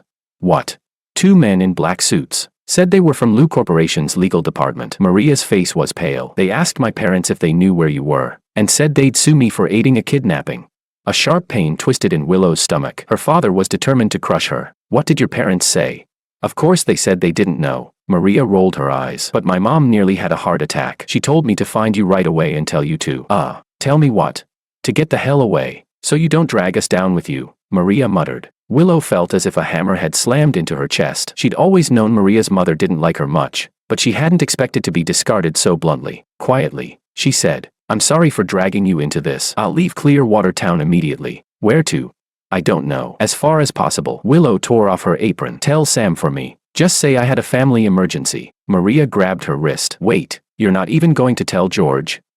Willow bit her lip. He might have already told my dad. No way. Maria cut her off firmly. I checked. George has nothing to do with your father. On the contrary, he's got bad blood with him. Willow frowned. What kind of bad blood? I'm not sure, but my best friend's cousin works at Lou Corporation. He said George once openly opposed one of your father's real estate projects. They had a huge argument during a meeting. That was news. Willow had always thought George was just her father's yes-man. Anyway, I think you can trust him. Maria pulled out her wallet and shoved a wad of cash into Willow's hand. Take it, just in case. Willow's eyes stung. Maria, don't get sentimental. Maria patted her cheek. Pack your things. I'll keep watch. Willow nodded, about to turn around, when the back door swung open again. This time it was George, carrying a paper bag from the hardware store, sweat beading on his forehead. What are you two plotting? He raised an eyebrow at their tense expressions. Maria and Willow exchanged a glance. Tell him, Maria said at last. I'll stand guard outside. After Maria left, George locked the door and turned to Willow. What happened? Silently, Willow handed him her father's letter. George scanned it quickly, his expression growing darker. The detective betrayed us? Willow asked. George shook his head. Impossible. I checked his background. He wouldn't dare. Then how did my dad find me? It might not be that he found you. George pulled out his phone and opened an email. Look at this. Willow took the phone. On the screen was a financial news article. Lou Corporation's capital chain broken. Multiple projects face suspension. The date was 3 days ago. I don't understand. Your father's desperation isn't about finding his daughter, it's about finding money. George's voice was calm, analytical. Ito Real Estate can save him. That's why he's rushing to force you into the marriage. A terrifying thought flashed through Willow's mind. He didn't agree to cancel our engagement just so he could sell me off to Ito, did he? George's expression confirmed her suspicion. Bastard. Willow slammed her fist on the counter. To him, I'm just a bargaining chip. George gently placed a hand on her shoulder. Calm down. Anger won't solve anything. Then what will? Willow shook his hand off. Running away. I'll pack my bags right now. George sighed. Run again. Where this time? Tibet? Or straight overseas? I don't know, as long as it's far from him. George suddenly smiled. You really haven't changed at all. What's that supposed to mean? Your first instinct is always to run. George shook his head. Last time it was running from marriage. Now it's running abroad. Next time what? Running to Mars? Willow was left speechless. He wasn't wrong. She had always been running, but what else could she do? I have a suggestion, George said suddenly. What suggestion? Fake marriage. Willow's eyes widened. What? Legally husband and wife, but in reality, we live our own lives. George's tone was calm, as if discussing the weather. That way, your father can't force you into a blind date, and I can keep the money from selling my house without it being taken back. Alarms went off in Willow's head. You're doing this for money? Partly, George admitted without hesitation, but mainly to get you out of this mess. No, thanks. Willow gave a cold laugh. I'd rather go dig mines in Africa than fake a marriage. George seemed unsurprised by her rejection. Then do you have a better plan? Willow opened her mouth, then shut it. She didn't. Think about it. George pocketed his phone. You don't have to answer right now. Just then, Sam's voice rang out from outside. Freya, someone's here for you. Both Willow and George tensed. Who? Willow asked through the door. Says it's your aunt. Willow and George exchanged a baffled look. Aunt? She had no aunt. George gestured for her to stay hidden and pushed the door open himself. Willow pressed her ear to the door, then heard a familiar female voice. Where's Willow? I'm her mother. Willow's knees nearly gave out. Her mother? Here in Clearwater Town. Forget hiding. She shoved the door open and rushed out. In the cafe's corner, a woman in sunglasses and a wide-brimmed hat was anxiously scanning the room. Despite the disguise, Willow instantly recognized her mother's elegant profile. Mom. The woman turned, immediately embracing her. Thank God. Sam tactfully slipped into the kitchen, and Maria stood guard by the door. George poured a cup of tea, set it on the table, and quietly stepped aside. How did you find me? Willow asked in a whisper. Your father had people trace Maria's deliveries. Her mother removed the sunglasses, her eyes swollen from crying. Willow, you have to come home with me. No way. Willow broke free from her mother's arms. I'm not marrying some Ito heir. It's not marriage. Her mother lowered her voice. It's to save your father. The company is about to collapse. Creditors are blocking the house. Willow looked at George in shock. He looked just as stunned. It's worse than the reports say. Her mother dabbed at her eyes. Your father already mortgaged the house and all our assets if he doesn't get funds from the Ito family. So he sells his daughter. Willow's voice trembled. It's not selling. It's... Her mother suddenly noticed George, her tone sharp and wary. Who is he? David. Willow blurted before George could speak. My boyfriend. George raised an eyebrow but didn't deny it. Her mother's expression shifted from surprise to suspicion, finally settling into something complicated, almost knowing. I see. She turned to George. Young man, could you give us a moment of privacy? George nodded, taking Maria with him as he left the cafe. The moment the door shut, her mother seized Willow's hand. Are you serious with this, David? Willow forced herself to lie. Of course, we're planning to get married. Nonsense. Her mother slammed the table. Do you even know him? His family? His work? He's an architect, runs his own studio. Willow improvised quickly. We're very much in love. Her mother studied her for several seconds, then suddenly smiled. Willow, when you lie, your right eye twitches. It's been that way since you were little. Willow was speechless. Listen, her mother sighed. I'm not here to drag you back. I came to warn you. Warn me. Your father has already filed for a court order. If you don't show up within a week, he'll declare you mentally unstable and obtain guardianship over you. Her mother pulled a document from her bag. By then, he'll legally lock you away until you agree to the marriage. Willow's vision went black. Her father would really go that far. Why are you telling me this? Because I'm your mother. Her mother gently caressed her cheek. I know you're not happy. That George, he's not exactly a good man either, but at least he's better than Makoto. Willow's eyes widened. You know David is George? Of course. Her mother smiled faintly. Who do you think registered the Orange Grove villa under his name? Fragments flashed through Willow's mind, her mother quietly defending George, her father's odd expression whenever the wedding house was mentioned. George saying the money was dirty. You two teamed up to deceive my father. Not deceive, protect. Her mother stood up. Your father has grown more paranoid every year. I had to prepare a fallback for myself. She glanced at her watch. I have to go. My driver is waiting. Mom. Willow didn't know what to say. 1 week. Willow. Her mother put her sunglasses back on. Either you return to marry Makoto, or... She cast a meaningful glance at the door. Find a better solution. After her mother left, Willow sat frozen in her chair, her mind a complete mess. The door opened softly and George walked in. How did it go? He asked. Willow repeated her mother's warning mechanically. George listened, his expression calm. So, he concluded, you have 1 week to decide, go back for the arranged marriage, or have a fake one with me. This isn't a multiple choice question. Willow snapped. Both options are terrible. George unexpectedly smiled. There's another option. What? A real marriage. Willow almost fell off her chair. Are you insane? More reliable than a fake one. George shrugged. At least we wouldn't have to pretend to be in love. We're not in love. George didn't argue. He just looked at her steadily. And suddenly Willow realized she wasn't sure that statement was entirely true. At least, not for her. I need time to think, she said at last. George nodded. What do you want for dinner? I'll go buy ingredients. Willow stared at him in disbelief. In the face of such a huge crisis, he was thinking about dinner. Anything. There's no dish called anything. George insisted. Willow suddenly exploded. Can you be serious for once? We're talking about my future. And people still need to eat. George said calmly. The greater the crisis, the more you have to stick to a normal routine. That's what I learned during the army. Willow's eyes widened. You were in the army? 2 years after college. George spoke casually. So, dinner.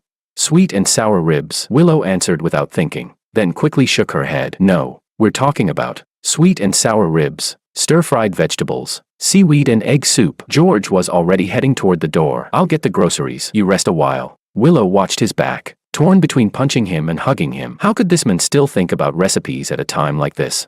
After George left, Maria slipped in. Well, she asked anxiously. Willow quickly explained the situation. Maria's eyes went wide as saucers. So your choices are, marry Ito, or marry George. That's the easiest decision ever. Simple.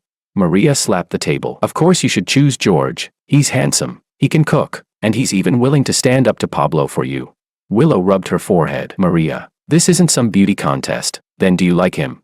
Willow was at a loss for words. Like George, she hated his arrogance, his calm logic, the way he always seemed to be in control. But those very qualities gave her a strange sense of reassurance in times of crisis. I don't know, she admitted at last. Then take the gamble. Maria's voice was firm. It's still better than marrying that Ito guy. At that moment, lightning flashed outside, followed by a sudden downpour. Maria glanced toward the window. Damn, I have to go or I'll miss the last bus. She hugged Willow quickly. Whatever you decide, I'll support you. But remember, she pointed outside at George, running back through the storm. Drenched to the bone, that man just turned himself into a soaked mess for your sweet and sour ribs. After Maria left, George stepped in, dripping wet. Storm warning. Power might go out in the whole town. As if to prove his point, the cafe lights flickered, then died. Darkness fell, broken only by flashes of lightning across their faces. Where's Sam? Willow asked, checking the circuit box. George set the grocery bag down in the dark. We need to head back to the workshop. It's not safe here. No sooner had he spoken than a loud crash echoed, followed by Sam's shout, the roof's leaking. Freya, grab plastic sheets and buckets from the storeroom.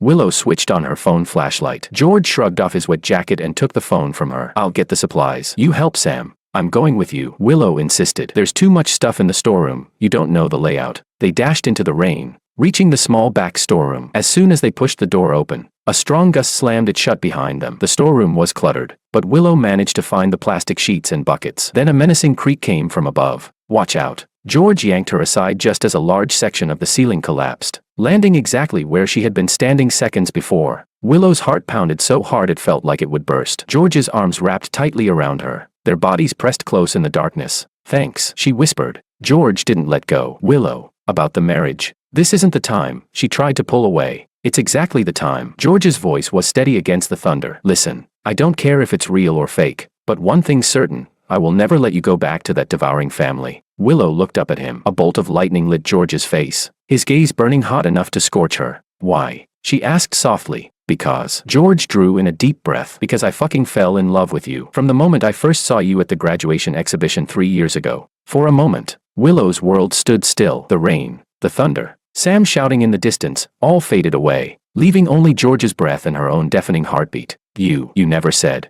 George gave a bitter smile. I said it 100 times. In my own way. Fixing your phone, accompanying you to boring banquets, even letting you run away from the wedding. Memories of the photos flashed in Willow's mind, the countless shots George had of her. Every step recorded, not surveillance. Obsession. So the wedding house, it was my way of declaring war on your father. George admitted. I knew it was his money, so I sold it out of spite, to show him I'm no puppet he can control. Suddenly, so many things clicked into place for Willow. Why George kept his distance from her father. Why her mother secretly helped him. Why he sold the house the moment she ran away. You used me, she said quietly. At first, yes, George admitted without hesitation. But later, a flash of lightning lit up the sincerity in his eyes. Later I realized, you and I are the same kind of people. Both resisting, just in different ways. You choose to run. I choose to lie low. Willow didn't know how to respond. His words were like a mirror, reflecting the truth she had always refused to admit. She had indeed been running away from her family, from responsibility, from her own feelings. "We should head back," she finally said, her voice softer than she expected.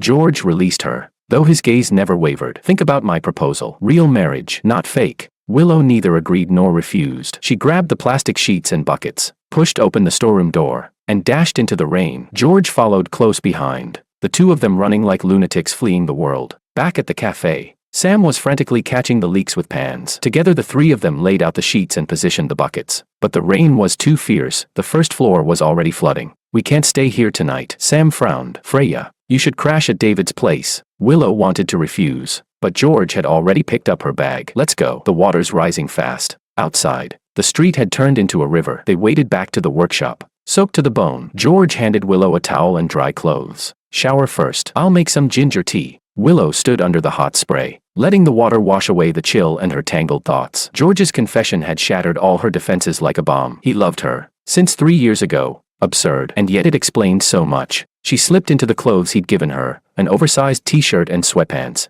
and stepped out. The studio was lit by candlelight. George was bent over the small stove, the warm glow outlining his sharp profile. He handed her a steaming cup. "The ginger tea's ready. Helps prevent colds." Willow took it. Their fingers brushed briefly on the rim before pulling apart. She sipped the spicy liquid, warmth spreading from her throat to her stomach. "George," she said, setting the cup down and meeting his eyes, "if we really did marry, really, would you respect my choices?"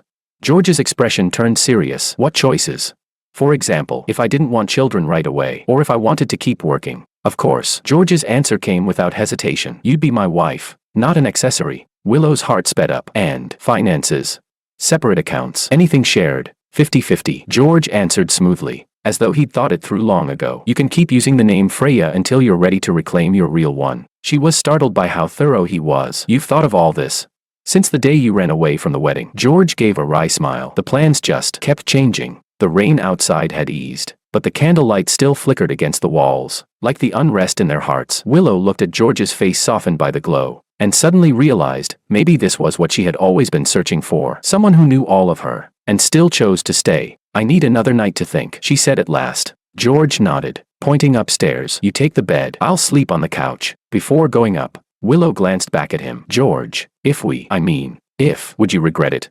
George blew out the candle. In the darkness, his voice was clear. "The only regret I have in my life is not stopping you from running away that day." Willow's eyes stung in the dark as she turned to climb the stairs. That night, the storm washed over Clearwater Town, just as it washed against the walls she had built around her heart for so many years. The morning sunlight slipped through the gap in the curtains and spilled across the bed. Willow opened her eyes, disoriented. She was lying on the guest bed in George's studio, wearing his t-shirt. In her memory lingered the storm, the ginger tea, and that proposal. She sat up abruptly, her hair a tangled mess. George had proposed to her, a real marriage, or had she just dreamed it?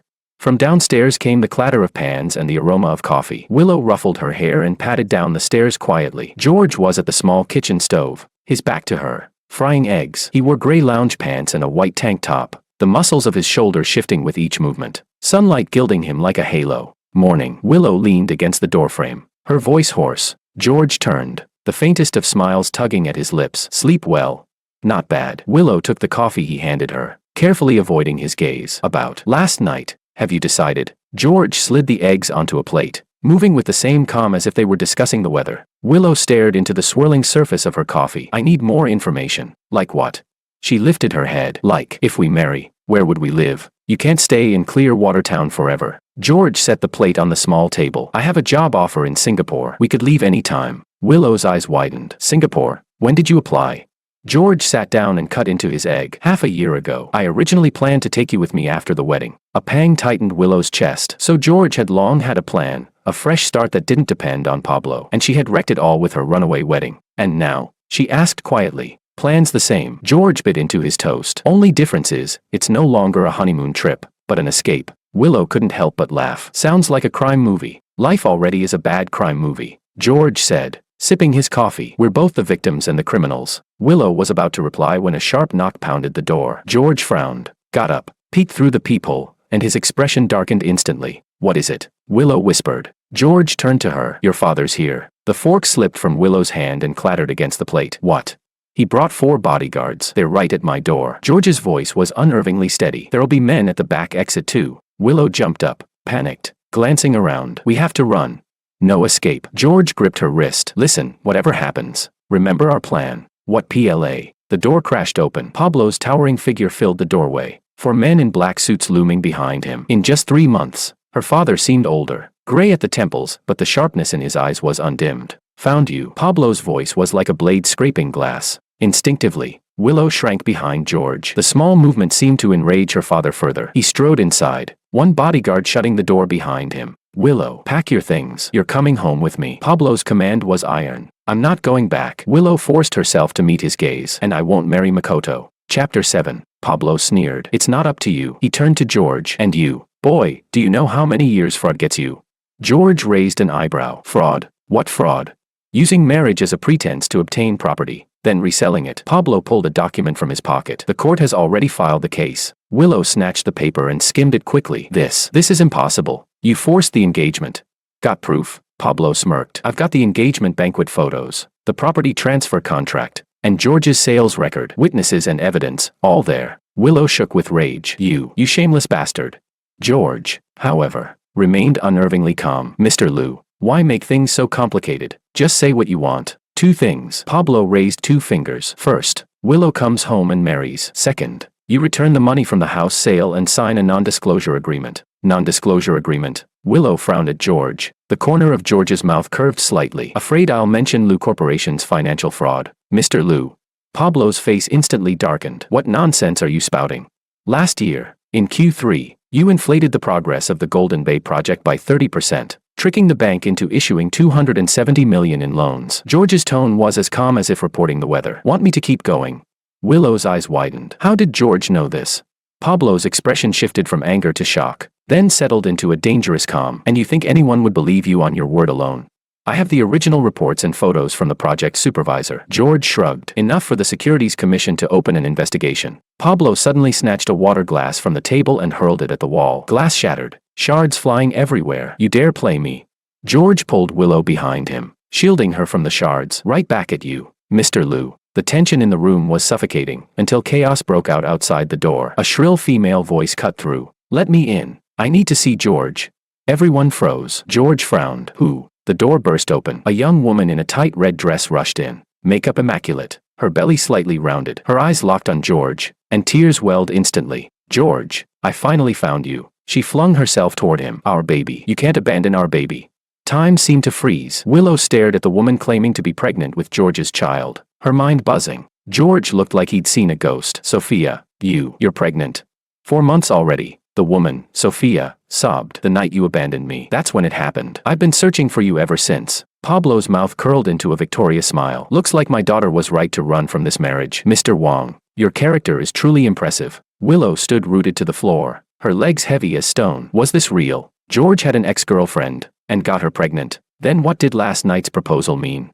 George pushed Sophia away and turned to Willow. Willow, let me explain. Willow's voice trembled. Explain what? She's your ex. She's carrying your child. No, we broke up a long time ago. George grabbed Willow's hand. This baby can't possibly be mine. Sophia sobbed harder. How can you say that? That night you were drunk, at my place. Pablo let out a cold laugh. Willow, now do you see his true colors? Willow tore her hand from George's grasp, her mind in chaos. Who was she supposed to believe? Was George's proposal last night genuine, or had he been playing her all along? Suddenly George smiled. The expression sent a chill down Willow's spine. Too calm, too assured. Sophia. He turned to the weeping woman. You said the baby is 4 months old. Sophia hiccuped through her tears. Yes, 4 months ago, that rainy night. Interesting. George pulled out his phone. Because 4 months ago, I was in Singapore attending an architecture summit. I have immigration records to prove it. He pulled up a photo. Here I am with the director of the Singapore Construction Bureau at Marina Bay, dated the very night you claim I abandoned you. Sophia's face went pale. I must have gotten the date wrong. And something even more interesting. George swiped to another image. 3 months ago, you posted a bikini shot on your social feed, your stomach flat as a board. He handed the phone to Willow. And medically speaking, a woman 4 months pregnant would already be showing. Willow looked at the picture. Just as George said, Sophia's belly had been perfectly flat back then, though now it was clearly rounded. That was an old photo. Sophia stammered, flustered. Really? George sneered. Then let's go to a hospital for an ultrasound. We'll see exactly how far along you are. Sophia abruptly stopped crying, her expression twisting into something vicious. George, you bastard. She turned on Pablo. Mr. Liu, don't let him fool you. He and Willow aren't in love at all. He's only using her to get revenge on you. Pablo's frown deepened. What do you mean? George told me himself. Sophia shrieked. He got close to Willow to get back at you for forcing his father into bankruptcy years ago. His phone has a locked album, full of stalker photos of her. Willow's eyes flew wide, staring at George. That part she knew was true. She had seen those photos herself. But George did something unexpected. He smiled. You're right. I do have a locked album. He met Willow's gaze squarely, but not for revenge. Because I love her. Willow's heart skipped a beat. 3 years ago, at the architecture department's graduation exhibit at a university, I saw Willow for the first time. George's voice was steady, resonant. She was wearing a red dress. By the fountain, she nearly fell, and I caught her. From that moment, I knew she was the one I'd been searching for. Willow's lips trembled. Then why? Why didn't I just pursue you? George gave a bitter smile. Because back then I was just a broke graduate, and your father had already started lining up wealthy suitors for you. Pablo scoffed. Ridiculous. George continued. Later your father came to me with the marriage proposal. I knew perfectly well he only wanted to use my architect credentials, but I agreed, because it was the only way to get close to you. Sophia shrieked. He's lying. Mr. Liu. He's putting on an act.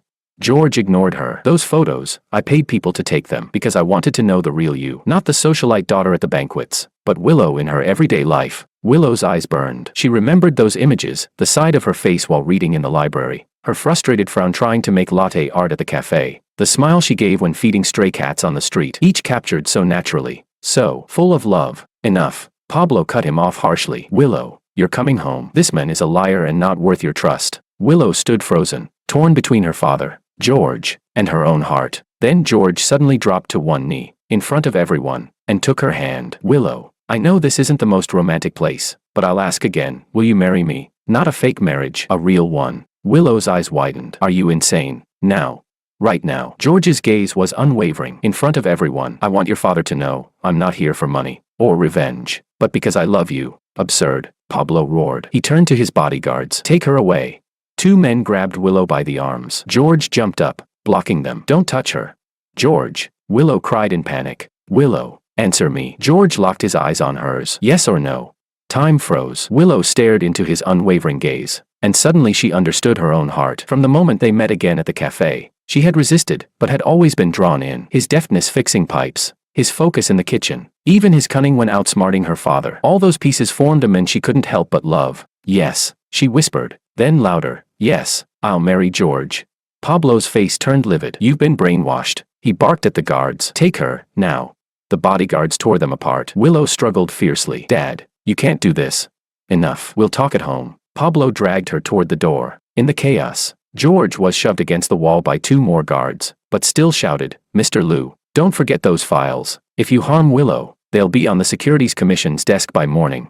Pablo froze, then turned back with an icy sneer. You think this is over, boy? You'll pay the price. I'll be waiting. George's voice rang out, defiant. But remember, Willow is my fiancée. No one can change that. Willow was forced into a waiting limousine outside. Through the glass she saw George being pushed into another car. Their eyes met one last time, and he mouthed 2 words to her. Wait for me. The engine roared, and Clearwater Town blurred into the distance. Silent tears streamed down Willow's cheeks, but unlike before, this time her heart carried a small, fierce flame. George would come for her. She knew it, and this time, she would not run. Chapter 8. The iron gates of the Liu family villa clanged shut behind her with a heavy metallic thud. Willow was escorted by 2 bodyguards up to the 3rd-floor bedroom, and the door was locked immediately after she was pushed inside. She rushed to the window, watching the black sedan carrying George drive out of the estate, disappearing down the tree-lined road. Miss, Master asked that you wash up and rest, came the voice of Uncle Sam, the family butler, from outside the door. Dinner will be brought to your room. Willow didn't reply. She looked around at the bedroom where she had grown up. Light pink wallpaper, white European-style furniture, cosmetics and perfumes neatly arranged on the vanity. Everything was the same, yet it all felt foreign. After 3 months away, the room now felt like a meticulously decorated cage. She kicked off her shoes and collapsed onto the bed, burying her face into the pillow. George's last-mouthed words, wait for me, echoed in her mind. Would he really come? How? Her father had clearly prepared for everything. Her phone had been confiscated, the landline cut off. Willow drew back the curtains and saw 2 bodyguards patrolling the courtyard below. Her father truly meant to keep her prisoner.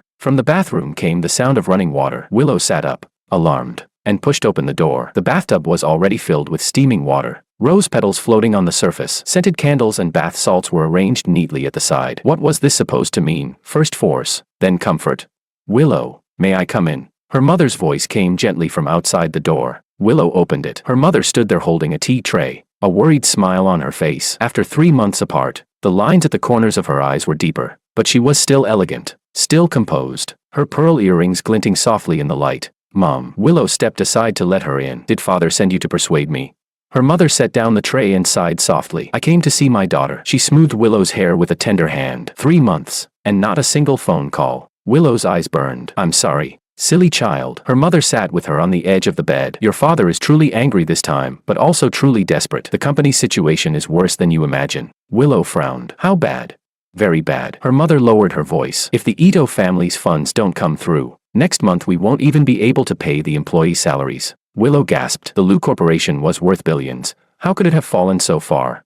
How? Her mother shook her head. Your father has been too aggressive these years. Layer upon layer of leverage. Project upon project. It looked glamorous on the surface, but inside, riddled with holes. Willow remembered George's words about financial fraud. So George was telling the truth. My father really falsified project progress reports. Her mother's expression grew complicated. That boy George is sharper than we thought. She hesitated. Yes, he does have evidence against your father. Southwest HE really got close to me just for revenge. Willow's voice quivered. Her mother gave her a long, meaningful look. What do you think? Willow recalled George's eyes. Those secret photographs. His confession in the storm. No, he's not that kind of man. Then trust your judgment. Her mother stood. Take a hot bath. I'll have them bring dinner to you. After her mother left, Willow sank into the bathtub, her mind a storm. What kind of man was George, really? A calm facade hiding a calculating avenger, or a man who truly loved her? Forced to wrestle with her father's schemes, the more she thought, the more tangled her thoughts became. Finally, she slipped beneath the water, letting the heat drown out the noise in her head. Dinner was a spread of her old favorites: foie gras, steak, creamy mushroom soup. But tonight everything tasted bland. She chewed mechanically, her eyes fixed on the darkening sky beyond the window. At 9 o'clock, her father finally appeared. He stood at the doorway in a sharp suit, a file in hand. Have you thought it through? He said without preamble. Makoto will be here for dinner tomorrow. You'd better behave yourself. Willow set down her fork. Dad, does the company really need the Ito family that badly? Pablo's face darkened. That's not your concern. But if what George said is true, if the financial fraud comes to light, her father slammed the table. Shut up. That little brat knows nothing. His father was the same, arrogant, reckless. And what happened? Bankrupt. Jumped off a building. Willow's eyes widened. What? George's father killed himself? Her father's expression hardened, as if he realized he'd said too much. Enough. Just behave tomorrow. Makoto is no worse than George. You'll like him. Willow clenched her fists. I will not marry a stranger. Her father sneered. It's not up to you. If you try running again, I'll make sure George rots in prison. Fraud carries at least 10 years, and that's not even counting the threats he made against me. A chill ran through Willow's body. He meant it. He was fully capable of doing it. Get some rest. Her father turned to leave. The stylist will arrive at 10 tomorrow morning. The door locked again behind him. Willow stood at the window, staring at the moonlit garden. 3 months ago, she had slipped away through there. Now, guards patrolled every 15 minutes, and security cameras covered every angle. She lay in bed, tossing and turning. Where was George now? Was he also locked away? How would he answer her father's threats? At some point she drifted into sleep. In her dreams, George's face haunted her, sometimes smiling tenderly, sometimes cold and calculating. The next morning, a knock woke her. A maid delivered breakfast and a brand new Chanel suit. Master says Miss should wear this today. The stylist will arrive at 10. Willow ate mechanically, her mind racing. She had to find a way to reach George, or at least figure out what had happened to him. But how to slip past her father's net? At 10 sharp, the stylist arrived with 2 assistants. For the next 3 hours Willow was treated like a doll. Skincare, makeup, hair, manicure. By the end, the reflection in the mirror glowed with flawless elegance, but she looked like nothing more than a polished mannequin. The stylist admired his work. Miss, you look stunning. Young Master Ito is sure to be pleased. Willow resisted the urge to roll her eyes. At 3 o'clock, the butler informed her that the guest had arrived. Her father summoned her to the drawing room. She took a deep breath, smoothing her skirt. This performance, she had to play it well, at least for now. In the drawing room, her father was chatting happily with a young man. His back was to the door, broad shoulders filling out a tailored suit. At the sound of her footsteps, he turned. Willow nearly screamed. Standing beside her father was none other than the man she had seen in Clearwater Town, the one who had claimed to be a private detective. Willow, come, meet Makoto. her father said with a broad smile. Makoto extended his hand with perfect politeness. An honor to finally meet you, Miss Liu. Willow stiffly shook his hand, her mind a storm. What was going on? How had the so-called detective become Makoto? Unless, young Master Ito has just returned from England, her father said proudly, beaming at the two of them. He studied architecture at Cambridge, same as George, their alumni. Willow nearly choked on her own breath. Alumni? That's too much of a coincidence. Unless, she studied Makoto carefully. His suit was impeccable, but his mannerisms felt a little rehearsed, his gaze flicking to the door every so often as if waiting for something. He asked smoothly, do you enjoy traveling, Miss Liu? I hear you've been to many places. Not that many, Willow answered cautiously. Mostly Europe and Southeast Asia. Ah, Southeast Asia, he exclaimed, a little too theatrically. My favorite is Singapore, so clean and orderly. Don't you agree? Singapore? Willow's heart skipped. George had told her about his job offer in Singapore. Yes, I like Singapore very much, she replied carefully, especially around Marina Bay. Makoto's eyes lit up. Ah, the Marina Bay Sands. That infinity pool is just, ahem. Her father coughed sharply, cutting him off. Young Master Ito, why don't we take a walk in the garden? Willow loves the roses there. Willow was almost certain now, this Makoto was a fake, most likely arranged by George, but her father seemed oblivious. What exactly was happening here? In the garden, while her father stepped aside to take a phone call, Willow lowered her voice. Who are you really? Makoto blinked innocently. Why, your father's future son-in-law, of course. Drop the act, Willow hissed. You were the private detective in Clearwater Town, weren't you? He smiled. Miss Liu has an excellent memory, but I'd prefer if you remembered me as who I am now. George sent you, didn't he? Shoo. Makoto pressed a finger to his lips. Your father's coming back. The rest of tea time was torture. Her father was obviously delighted with Makoto, praising his education, his pedigree, his supposed business acumen, and Makoto, in turn, kept slipping in references to Singapore, little breadcrumbs of information clearly meant for her. By dinner, Willow couldn't hold back anymore. Young Master Ito, you said you and George were alumni. The dining room fell silent. Her father's glare was sharp as a blade. Yes, Makoto replied calmly, though we weren't close. He was a few years ahead of me. Is that so? Willow set down her knife and fork. Then do you know where he is now? Willow, her father barked furiously, but Makoto only smiled faintly. I heard he's been preparing to open his own firm, if I'm not mistaken, in Singapore.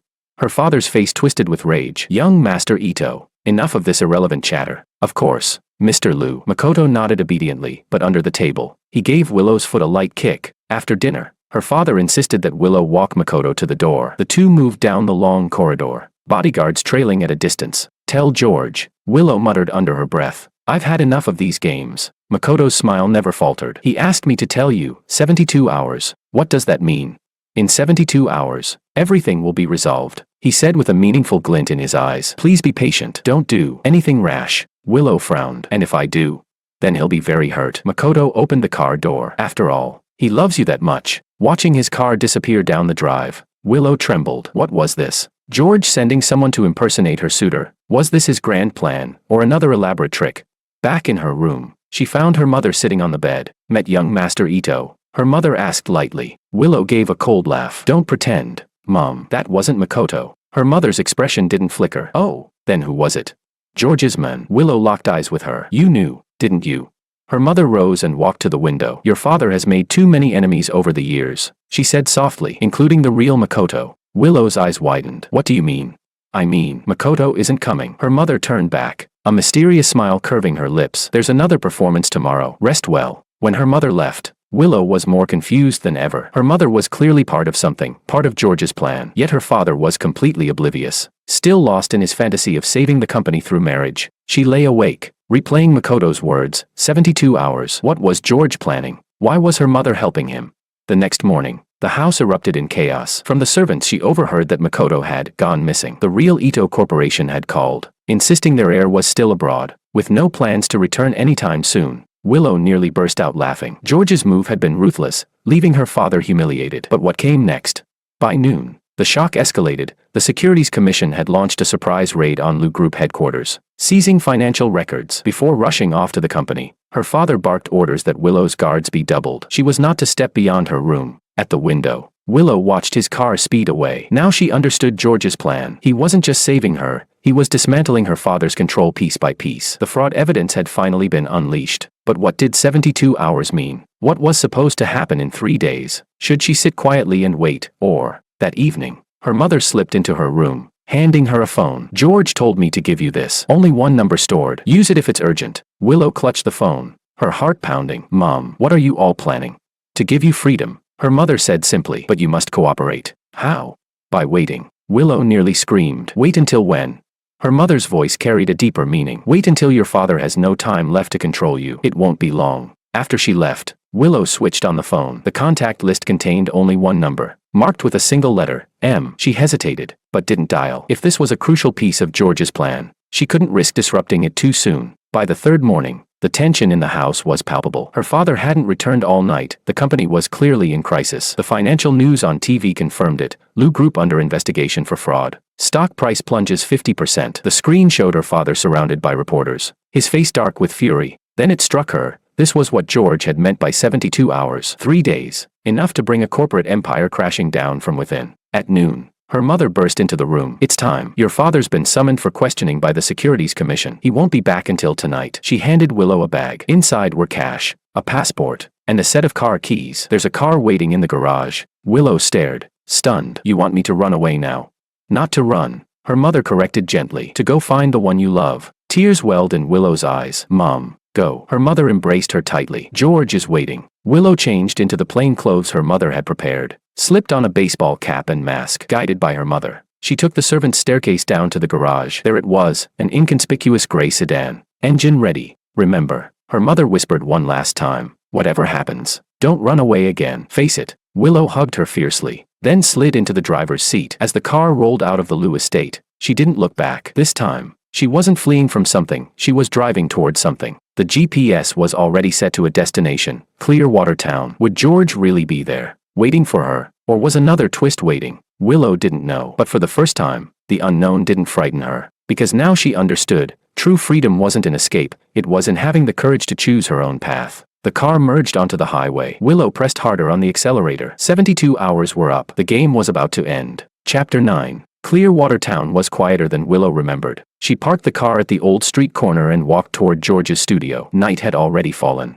and the town's lights were sparse and dim, with only a few shops still open. Passing Sam's Cafe, she noticed a closed for business sign on the door and the windows completely dark. The little studio building was just as dark. Willow stood at the door, her heart pounding. Her mother had said George would be waiting here, but clearly, he wasn't. She pulled out the spare key George had once given her and unlocked the door. The hinges creaked as it swung open, releasing a musty waft of dust. She fumbled for the switch, and as the light flickered on, she gasped. The studio was empty. The drafting table, the chairs, the kitchen utensils, gone. The design sketches once pinned on the wall had been stripped away, leaving pale square marks. Only the creaky staircase remained, groaning like it might collapse at any moment. George, Willow called softly. Her voice echoed in the hollow room. No answer. She climbed to the second floor. The bedroom too had been cleared out, even the mattress removed. Moonlight poured through bare windows, casting a cold silver glow across the floorboards. Her legs gave out, and she sank onto the barren floor. Was she too late? Had George already left? Or was it all a lie? She pulled out the phone her mother had given her, staring at the single contact marked M. Her finger hovered over the call button. What if George had changed his mind? What if he had only ever used her as a tool against her father? And now that his revenge was complete, he had vanished. Bastard. Willow hurled the phone onto the floor, hugging her knees. How could she have been so foolish? Foolish enough to trust him again, to believe she had found love, to think that. The phone buzzed suddenly. Willow scrambled to snatch it up. The screen lit with the name M. She drew in a shaky breath and answered. You're late. George's familiar teasing voice came through the line. Her nose stung as tears threatened. Where are you? Turn around. Look outside the window. Willow rushed to the window. Across the street, a black SUV was parked with its headlights flashing twice. A tall figure leaned casually against it, phone to his ear. Even through the night and distance, Willow knew that silhouette. George. It was really him. Come down, he said. We've got to catch the last flight. Flight? To where? A city. Willow frowned. Why a city? George's low laugh carried through the line. Because that's where our wedding venue is booked. She nearly dropped the phone. What? Don't dawdle. Runaway bride. George hung up. Willow dashed down the stairs, practically flying out of the studio. George stood by the car, dressed in a sharp suit, hair slicked neatly back, looking every bit like a groom waiting for his bride. As Willow rushed toward him, he opened his arms wide, but she slammed to a stop a meter away, eyeing him up and down. What the hell are you doing? Eloping. George said innocently. Weren't you the one who came looking for me? I came to. To what? He arched a brow. To apologize. To confess. To beg me to marry you. Willow's cheeks burned. Don't flatter yourself. I came to take back what's mine. And what's that? My dignity. She snapped through clenched teeth. You and your fake Makoto made a fool out of me. George chuckled. That was Luis, my college roommate. Pretty convincing, wasn't he? Your father didn't suspect a thing. My mother was in on it. Of course. George swung the car door open. Your mother-in-law is my best ally. Get in. I'll explain on the way. Willow hesitated, but finally slid into the passenger seat. The car smelled faintly of leather and mint, the dashboard glowing a soft blue. George started the engine and steered onto the highway leading out of town. So, Willow broke the silence. This was all your plan, to bring down my father's company and then marry his daughter. George finished smoothly. Exactly. That's your revenge. George shook his head. Not revenge. A fair trade. Your father drove mine to ruin. I exposed his fraud. We're even. Willow's eyes widened. My father drove your father. 20 years ago. George said evenly. My father was a small contractor. He refused to cut corners on one of Lou Group's projects. Your father framed him with debts he couldn't pay. His knuckles whitened on the steering wheel the day he jumped. I had just gotten home from school. Willow covered her mouth. God.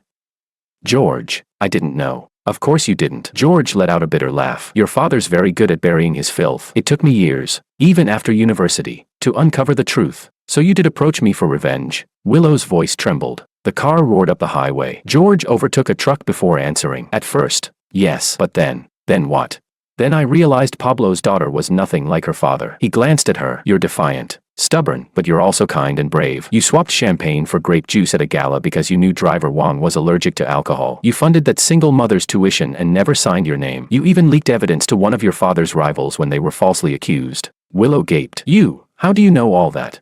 I told you. George said with a small smile. I know the real you, not the Lou heiress. Willow. She turned to the window, staring at the blur of night rushing past. He had been watching her all along, not to control her, but to understand her. That wasn't surveillance. That was love. And now, she asked softly, now that my father's empire has collapsed, and your revenge is complete, why do you still want to marry me? George didn't answer right away. The car glided onto the airport expressway, the terminal lights glittering ahead like stars. Because, he said at last, I've realized revenge is nothing compared to loving you. Willow's heart clenched, as if a warm hand had closed around it. She turned her head away quickly, hiding the tears burning her eyes. A city international airport was busier than Willow had imagined. George parked, pulled 2 suitcases from the trunk. You even packed my luggage? Willow asked in disbelief. Just the basics, George said, handing her a suitcase. Clothes in your size. Skincare and lingerie you'll have to sort out yourself. Willow flipped it open. Inside were neatly folded outfits, a pair of flats, toiletries, and, her breath caught, a brand new novel by her favorite author. How did you know I like Elena Ferrante? You wrote your graduation thesis on her. George took her hand. Come on, time to board. Willow let him lead her through the crowded terminal. His hand was warm and steady, holding hers with just the right pressure, not so loose she'd slip away, not so tight she'd want to pull back. It felt like they had walked this way together for years. The boarding process was startlingly smooth. George seemed to have arranged everything in advance. Check-in, security, boarding, all without waiting in line. By the time they sank into the spacious seats of first class, Willow couldn't hold back any longer. How long have you been planning this? George fastened his seatbelt. Since the day you ran from the wedding. Details. George. Details. Fine. He turned toward her. The moment you bolted from the ceremony, I confirmed my work offer in Singapore, sold the wedding house, shifted the funds to offshore accounts, and started gathering evidence of your father's fraud. And then you followed me to Clearwater Town. Not followed. Protected. He corrected gently. Your father sent at least 3 different teams after you. I misled them all. Willow thought of Makoto. Luis. Really? So you were always waiting for me? Not just waiting. George smiled and reached into his pocket. I was preparing this. Her heartbeat stumbled. Don't tell me. He flipped open a velvet box. Inside gleamed a unique ring, an oval blue diamond encircled by tiny white stones, like a flower in full bloom. I was supposed to give it to you at the wedding. George lifted it from the box. Now I'm making up for that. Willow's throat tightened as she stared at it. George, we need to talk. The plane's taking off. He clipped her belt, his voice low. We'll talk after we land. During the 2-hour flight, Willow pretended to sleep, but her mind spun endlessly. George loved her, of that she was sure now. But did he love her, the girl behind the Lou family name, or the rebellious heiress he had constructed in his heart? And what about her? Did she love George, or was she just moved by his relentless devotion? By the time they landed in a city, it was past midnight. George hailed a cab and gave the driver an address Willow knew all too well, the Shangri-La Hotel, the very place their wedding had been scheduled. You booked a room. she asked. More than that. George's smile turned secretive. The hotel lobby glowed with polished marble and golden light. At the front desk, the clerk immediately handed George a key card with a deferential bow. "Mr. Wong," she said, "everything has been prepared exactly as you requested." The elevator carried them straight to the penthouse suite. George swiped the key card, opened the door, and gestured for Willow to go in first. She stepped inside and froze. The entire suite had been transformed into a wedding scene: flowers, candlelight, champagne, and in front of the floor-to-ceiling windows, a small arch adorned with white roses. "This is our wedding," George said, closing the door, or more precisely, the one we never got to have. Willow turned to him. "George, we can't just—" "I know what you're thinking." George walked closer. "You think this is too fast, too reckless. You're not sure if I love you or the version of you I imagined." Her eyes widened. "You? How did you?" "Because I know you." His hands cupped her face. "The way I know you sing in the shower. The way you hate anything with coconut. The way you fear pigeons but admire eagles. And," he leaned down, his voice dropping to a whisper at her ear, "the way you secretly love it when I kiss your neck." Willow shivered. "That's not fair. You've studied me for years, and you only need to ask your heart." George stepped back. "So tell me, Willow, do you love me?"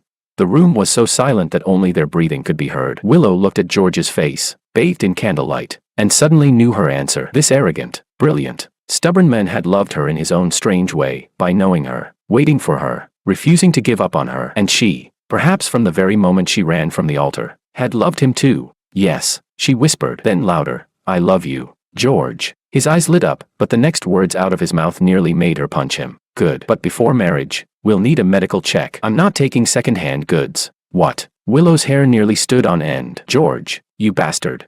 He burst out laughing, catching her as she lunged at him. "I'm kidding. God, you're so cute when you're mad. Let me go. I'm taking back what I said."